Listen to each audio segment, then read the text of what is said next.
Vidyasri Subramaniam thought for the day. ஒரு நாள் ஒரு அப்பா வந்து தன் பையனுக்கு சில வேலைகள்லாம் கொடுக்குறாரு. வேலைகள்லாம் கொடுத்துட்டு நீங்கள் வந்து 2-3 நாளில் இந்த வேலையை முடிச்சிருப்பா அப்படின்னு சொல்கிறாரு. இந்த பையனும் வந்து 2-3 நாள் கழிச்சு அவங்க அப்பா வந்து பார்க்குறாப்புல.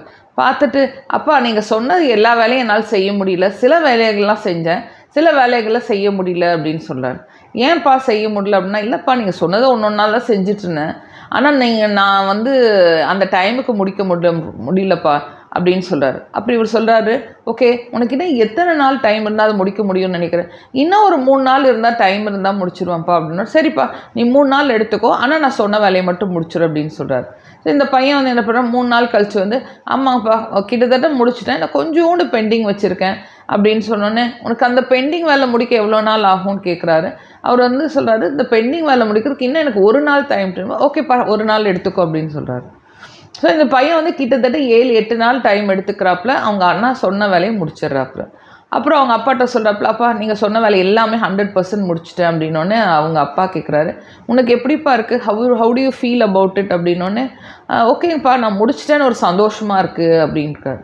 நீங்கள் சந்தோஷமாக இருக்கீங்களாப்பா, நீங்கள் சொன்னதெல்லாம் நான் முடிச்சிட்டேன்னதுக்கு, நானும் ஹாப்பியாக தான் இருக்கேன்ப்பா, ஆனால் ஒரே ஒரு விஷயம், நான் சொன்ன டைமுக்கு நீ முடிக்கலன்னு சும்மா கொஞ்சம் வருத்தமாக இருக்குப்பா அப்படின்னோன்னு, இல்லைப்பா நான் வந்து நல்லா பிளான் பண்ணி தான் செஞ்சேன், ஒவ்வொன்றா தான் செஞ்சேன், ஆனாலும் என்னால் டைமுக்கு முடிக்க முடியலப்பா, மேபி நீங்கள் சொன்ன வேலைக்கு எனக்கு இவ்வளோ நாள் டைம் தேவைப்பட்டிருக்குமோ அப்படின்னு அவர் இந்த பையன் கேட்டோன்னே, ஓகேப்பா நீ இருக்கலாம், ஓகே நான் வந்து அடுத்த தடவை உனக்கு வேலை சொல்லும்போது நான் வேறு மாதிரி சொல்கிறேன், அதை ட்ரை பண்ணுறியா அப்படின்னு சொல்கிறாரு. ஓகே அப்படின்னோடனே இவர் வந்து என்ன பண்ண, இன்னும் கொஞ்சம் வேலையெல்லாம் வந்து சொல்கிறாரு, இந்த வேலையெல்லாம் நீ வந்து அடுத்த 4 நாளைக்குள்ளே நீ முடிச்சிரு அப்படின்னு சொல்கிறாரு. அப்புறம் அவர் என்ன சொல்கிறாருன்னா, நீ ஒவ்வொரு நாளுமே என்னை வந்து பார்த்து நீ இந்த 4 நாள் நான் கொடுக்குற வேலையை நீ பிரிச்சுக்கோ. ஃபார் எக்ஸாம்பிள் ஒரு நாளைக்கு 25% அந்த மாதிரி 4 நாளாக பிரிச்சுக்கோ வேலையை அப்படின்னு சொல்கிறார். ஓகேப்பா அப்படின்னா, ஆனால் ஒரே ஒரு கண்டிஷன், நீ வந்து ஒவ்வொரு நாளும் எனக்கு வந்து சொல்லணும், எத்தனை % முடிச்சிருக்கேன்னு நீ சொல்லணும், அப்போ வந்து உனக்கு வந்து ட்ராக் பண்ணுறதுக்கு ஈஸியாக இருக்கும்ல அப்படின்னு சொல்கிறார். இந்த பையன் ஓகே அப்படின்னு சொல்லிட்டு அவர் என்ன பண்ணுறாரு, ஃபஸ்ட் டே வந்து அவங்க அப்பா கிட்ட சாயந்தரமாக, அப்பா நீங்கள் சொன்ன வேலையை 100% இருக்குப்பா, நான் சொன்ன வேலையை நீங்கள் ஒவ்வொரு நாளும் 25% பண்ண சொன்னீங்க, ஆனால் இன்றைக்கு வந்து நான் ஃபுல் டே பண்ணப்பா, ஒரு நாளைக்கு நாள் வந்து ஒரு 18 to 20% தான்ப்பா செய்ய முடியுது, 5% பெண்டிங் இருக்குது, ஆனால் இன்னும் 3 நாள் இருக்குல்லப்பா, அதுக்குள்ளே நான் முடிச்சிடுவேன் அப்படின்னு சொல்கிறாப்பு. ஸோ இந்த அப்பாவும் ஓகேன்னு சொல்கிறாங்க.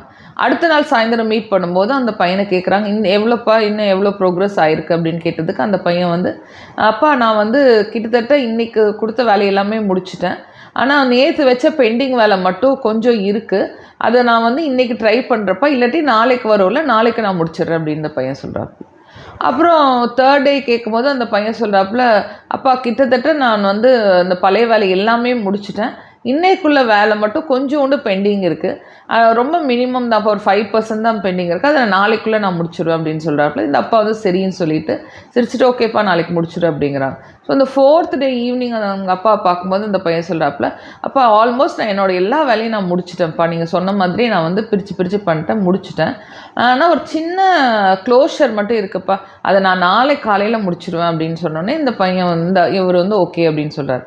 ஸோ அடுத்த நாள் வந்து பார்க்கும்போது, அப்பா நீங்கள் சொன்ன எல்லா வேலையுமே நான் கம்ப்ளீட்டாக முடிச்சிட்டேன், உனக்கு எப்படிப்பா இருக்கும்னா, ஐ ஃபீல் ஹாப்பிப்பா, நீங்கள் சொன்னதை நான் முடிச்சிட்டேன், ஒரு கொஞ்சம் மட்டும்தான் நான் காலையில் எக்ஸ்ட்ரா டைம் எடுத்துட்டேன், ஆனால் நீங்கள் சொன்ன எல்லா வேலையும் 100% முடிச்சிட்டேன்ப்பா அப்படின்னோடனே இந்த அப்பா வந்து சிரிச்சுட்டு, ரொம்ப சந்தோஷம்ப்பா, how do you feel now அப்படின்னு கேட்குறாரு. அந்த பையன்ட்டு, அப்பா ஐ ஃபீல் வெரி குட், ஏன்னா நான் வந்து ஒரு சொன்ன விஷயத்தை நான் சக்ஸஸ் பண்ணிட்டேன், ஆனால் என்னென்னா இந்த 4 நாளைக்குள்ளே இந்த டைமை பிரித்து பண்ணும்போது ஒவ்வொரு நாளும் எனக்கு ஒரு டென்ஷன் இருந்துக்கிட்டே இருந்துச்சு, அந்த டென்ஷனை வந்து நான் வந்து கடந்து வர ஐ ஃபெல்ட் வெரி ஹாப்பி அப்படிங்கிறார். நான் அப்பா சொல்கிறாரு, வெரி குட், இப்போ நீ வந்து ஃபஸ்ட்டு வந்து உன்னோட இஷ்டத்துக்கு பண்ண, அப்போ வந்து உன்னால் ட்ராக் பண்ண முடியல, நீ வந்து ஒரு 3 நாள் 4 நாள் செய்ய வேண்டிய வேலையை கிட்டத்தட்ட நான் 7-8 நாள் செஞ்சேன், ஆனால் இப்போ நான் வந்து உனக்கு ஒரு 4 நாள் வேலை கொடுத்தேன், டெய்லி அக்கௌண்டபிலிட்டி வரும்போது உன்னால் வந்து ஆல்மோஸ்ட் நீ முடிச்சுட்டு ஒரு சின்ன இதுதான் வருது, ஓகே நம்ம இன்னொரு மெத்தட் ட்ரை பண்ணலாமா அப்படின்னோடனே இந்த பையனுக்கு ஒரே குஷி, ஓகேப்பா செஞ்சு பார்க்கலாம் அப்படின்னோடனே அப்பா சொல்கிறாரு, ஓகேப்பா நான் வந்து உனக்கு வந்து இன்னும் ஒரு அசைன்மெண்ட் கொடுக்குறேன், ஆனால் அதில் ஒரே ஒரு கண்டிஷன் வந்து நீ வந்து 2 நாளில் முடிக்கணும் அப்படின்னு அப்படின்னோடனே, ஓகேப்பா 2 நாள் முடிக்க முடியும் வேலை இருந்தால் நான் கண்டிப்பாக முடிச்சிடுறேன் அப்படின்னோடனே இவர் சொல்கிறாரு, இல்லைப்பா நான் வந்து அந்த அசைன்மெண்ட் கொடுக்குறேன், என்னோட எஸ்டிமேட் வந்து 2 நாளில் முடிக்கலாம். ஆனால் நீ வந்து 2 நாளில் முடிச்சியோ 3 நாளில் முடிக்கிறோ நீ தான் டிசைட் பண்ணும். ஆனால் அதில் இங்கே வந்து ஒரே ஒரு சின்ன வேரியேஷன் இருக்குது. அப்படி என்னென்னா, நீ காலையில் எத்தனை மணிக்கு டெய்லி எந்திரிப்ப அப்படின்னு கேட்குறாரு. இவர் வந்து, அப்பா நான் காலையில் கிட்டத்தட்ட 9லேருந்து 10 மணிக்கு தான்ப்பா காலையில் எந்திரிக்கிறேன் அப்படின்னு சொல்கிறார். இவர் சொல்கிறாரு, ஒரே ஒரு சின்ன மாற்றம் மட்டும் பண்ணு, நீ காலையில் 6 மணிக்கு எந்திரிச்சிரு, இந்த 2 நாள் மட்டும் காலையில் 6 மணிக்கு எந்திரிச்சிட்டு நான் சொல்கிற வேலையை நீ முடிச்சிரு அப்படின்னு சொன்னேன்னு இந்த பையன் ஓகேப்பா லெட் மீ ட்ரை அப்படின்னு சொல்கிறாரு. ஸோ இந்த பையன் என்ன பண்ணுறாப்புல, காலையில் வந்து 6 மணிக்கு எந்திரிக்கிறாப்புல. அவங்க அப்பா சொன்ன வேலையை வந்து ஃபஸ்ட்டு ப்ரையாரிட்டி கொடுத்து முடிச்சிடலாம் அப்படின்னு சொல்லிட்டு அந்த பையன் முடிக்கும்போது அந்த பையனுக்கு வந்து தெரியுது வேகமாக அந்த டைமும் அந்த வேலையை முடிக்கிற மாதிரி இருக்குது. அடுத்த நாள் வந்து அவங்க அப்பா அதே மாதிரி காலைல 6 மணிக்கு எந்திரிக்கிறாப்புல. காலையில் மொத்தமாக 2வது நாள் காலைல 11 மணிக்கெலாம் அவங்க அப்பா சொன்ன வேலையெல்லாம் கம்ப்ளீட் பண்ணிடுறாப்புல. அப்போ போய் அவங்க அப்பாகிட்ட போய் சொல்கிறாப்புல, அப்பா நீங்கள் சொன்ன வேலையெல்லாம் நான் வந்து 11 மணிக்கெலாம் முடிச்சிட்டேன்ப்பா, எனக்கு டைம் நிறையா இருக்குது, வேறு ஏதாவது வேலை இருக்கா அப்படின்னு கேட்டோடனே, இல்லைப்பா நான் சொன்ன வேலையை நீ வந்து 2 நாளில் முடிச்சிட்ட, 2 நாள் கூட நீ எடுத்துக்கல, நீ வந்து அடுத்த நாள் 1.5 நாள்லேயே நீ முடிச்சிட்ட, நீ இப்போ ஃப்ரீயாக தான் இருக்க, உனக்கு என்ன வேணுமோ செய் அப்படின்னோன்னு இந்த பையன் பார்க்குறாப்புல. அப்பா வேறு வேலை இல்லையே அப்படின்னோன்னு, இல்லைப்பா வேறு வேலை இல்லை, ஆனால் ஒரே ஒரு விஷயம் மட்டும் உங்ககிட்ட சொல்லணும்னு நினச்சேன். ஃபஸ்ட்டு டே வந்து ஃபஸ்ட்டு டைம் வந்து நான் உனக்கு ஒரு ப்ராஜெக்ட் கொடுத்தப்போ உன் இஷ்டத்துக்கு பண்ண சரியாக வரல. செகண்ட் டைம் வந்து அதை வந்து நீ வந்து கரெக்ட் பண்ணி ட்ரை பண்ண, ஒரு கொஞ்சம் நாள் மட்டும் எக்ஸ்ட்ரா எடுத்துக்கிட்ட. ஆனால் இந்த தடவை ஒரே ஒரு சின்ன சேஞ்ச் பண்ண, கொஞ்சம் ஏர்லியாக எந்திரிச்சு இந்த வேலையை செய்யணும்னு சொன்ன, நீ முடிச்சுட்டு சீக்கிரமாக வந்து வேலையை முடிச்சிட்டேன்னு சொல்கிறேன். ஸோ இதுதான் வித்தியாசம். நீ எப்போ வந்து ஒரு விஷயத்தை பண்ணும்போது லேட்டாக உன்னோட டைமுக்கு எந்திரிச்சு உன்னோட ஷெட்யூல் போடுறியோ, நீ முடிக்கிறதுக்கு உனக்கு ஒரு டென்ஷனாக இருக்கும். முடிக்க முடியுமா முடியாதான்னு சொல்லிட்டு ஒரு டென்ஷன்லேயே இருந்த.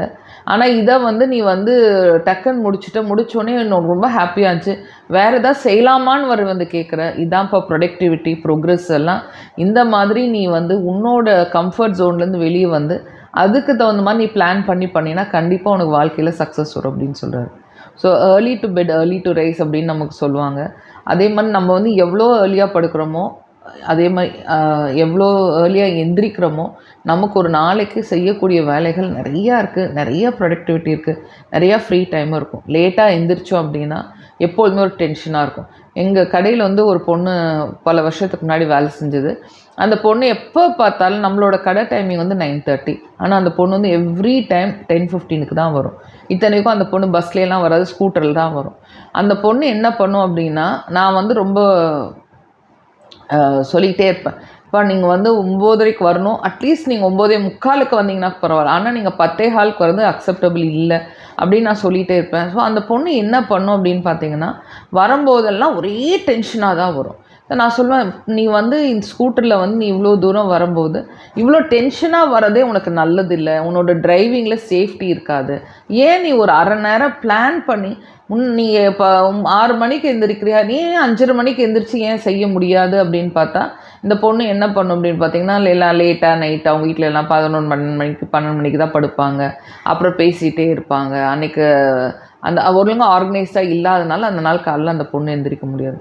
ஸோ இதுதான் நம்ம வாழ்க்கையுமே பண்ணுறோம். ஒவ்வொரு நாளுமே நம்ம வந்து நேரமாக எழுந்திரிச்சு அதுக்கு தகுந்த ஷெட்யூல் பண்ணிட்டோம் அப்படின்னா ஒவ்வொரு நாளுமே ஈஸியாக இருக்கும். லேட்டாக எழுந்திரிச்சு அடுத்தவங்களை ப்ளேம் பண்ணி டென்ஷனாக இருக்கிறதோட நம்ம ஒவ்வொரு நாளும் ஹாப்பியாக இருக்கிறது ரொம்ப முக்கியம். ஓகேயா?